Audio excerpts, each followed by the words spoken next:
yesero. Bebera malonia go. Me paye paye kodo. Ano ye kodo. Agana ka yesero. When you go to boli baba. Me paye paye kodo. Ano ye kodo. Agana ka yesero. When you go to seri baba. Ri baba kujile mo roke. Ano ye kodo. Agana ka yesero. Ayiro ye kokonu. Akelare ayoba.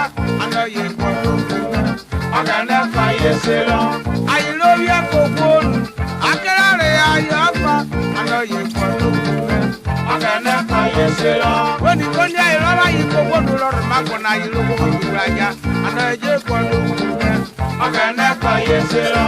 When only a Rama, you go one. I'm one eye, I have only Raja, and I just want to. Agana ka yesero. Urhobo, Diemiruaye, you may go to right now. I have one look now. Urhobo, Diemiruaye, you may go to right now. I have one look now. Secondly, the Migana, why if you like, I have a wonderful secondly, the Migana, why if you like, I have a wonderful now. Somewhere we have been told you now, why if you like, I have a wonderful now. Somewhere we have been told you now, why if you have people now, I have a wonderful. So kakulo le melele na, why you like na? I will come now. So tell melele na, why you like na? I will come now. Somewhere we have better you, why you like na? I will come now.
yeselo.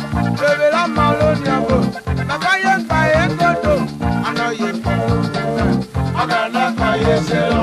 When you get male mesa. Di baba kuji bebe bake. Ana ye kwanu kume. Agana ka yeselo. When you get male mesa. Di baba kuji bebe bake. Ana ye kwanu kume. Agana ka yeselo. Ayi lovia kokwonu. Akara re ayofa. Ana ye kwanu kume. Agana ka yeselo. Ayi lovia kokwonu. Akara re ayofa. Ana ye kwanu kume. Agana ka yeselo. Goni abori baba. Na baye pewe muku na ye kwanu kume. Agana ka yeselo. Goni abori baba. Na baye pewe muku ana ye kwanu kume. Agana ka yeselo. Oni alaba ye kokwonu. Rakwano ya yoko mi na ya na ye kwanu kume. Agana ka yeselo.